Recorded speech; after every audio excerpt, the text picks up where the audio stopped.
Once upon a time, in a city cloaked in ash and shadow, there lived a phantom.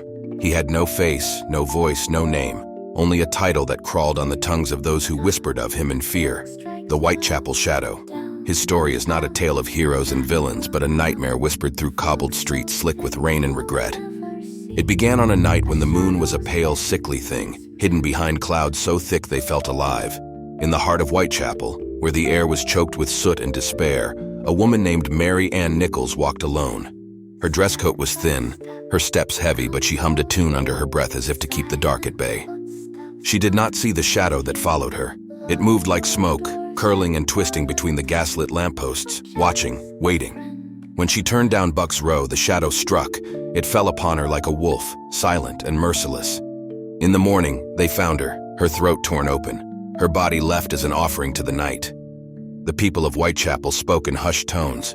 It was not the first murder the streets had seen, but this was different. This was not the work of desperation or rage. Soon it struck again. Annie Chapman was next, found in a grim courtyard behind a boarding house.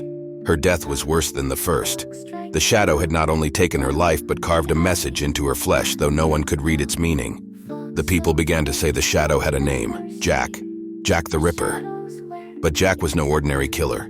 He was a specter, slipping between alleys and vanishing into thin air. He was the whisper of footsteps behind you, the chill that ran up your spine when you were alone. The police hunted him, but how do you catch the fog? How do you trap a nightmare? Every time they thought they were close, Jack seemed to laugh, a sound carried on the wind that made the hairs on the back of your neck stand on end. One night, the shadow struck twice. Elizabeth Stride and Catherine Eddowes, two women with dreams and lives, were taken within an hour of each other. Elizabeth's death was quick, her throat sliced as the shadow moved on.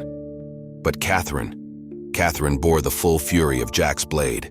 When they found her, she was hardly a person anymore, just a collection of broken pieces left in the gutter.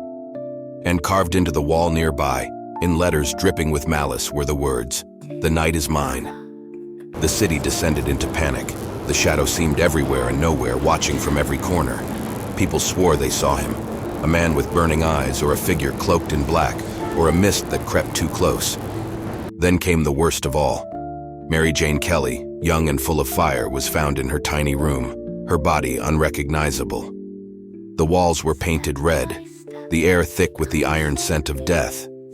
It was as though Jack had poured every ounce of his dark heart into this one act, leaving behind not just a corpse but a warning. The shadow had grown stronger, bolder, more monstrous. And then, just as suddenly as he had come, he was gone. The shadow dissolved back into the fog, leaving behind only stories, whispers, and the faint echo of his name. Jack the Ripper, the Whitechapel Shadow. Some say he was a demon who returned to the hell he crawled from. Others say he was a curse upon the city, one that faded when the streets were finally too dark to feed his hunger. But there are still those who believe Jack lives on, not as a man, but as a legend. They say his shadow dances in the misty streets of Whitechapel on cold autumn nights, searching for someone foolish enough to meet his gaze. And if you find yourself walking alone, beneath the dim glow of the gas lamps, listen carefully. You might hear a hushed voice carried on the wind, a laugh, a promise. The night is mine. Until this day, the believers say you can still hear the eerie whispers of a child's song, warning those who dare to walk the dark streets at night.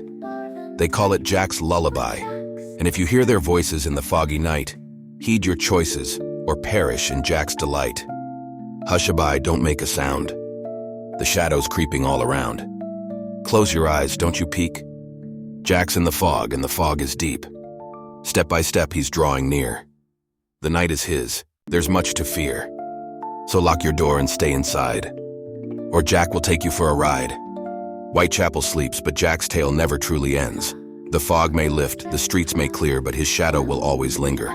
Sleep tight, dear listener, and beware the night. Become an Untold by joining the Untold family. Be sure to like, subscribe, and follow for more eerie, dark fables untold.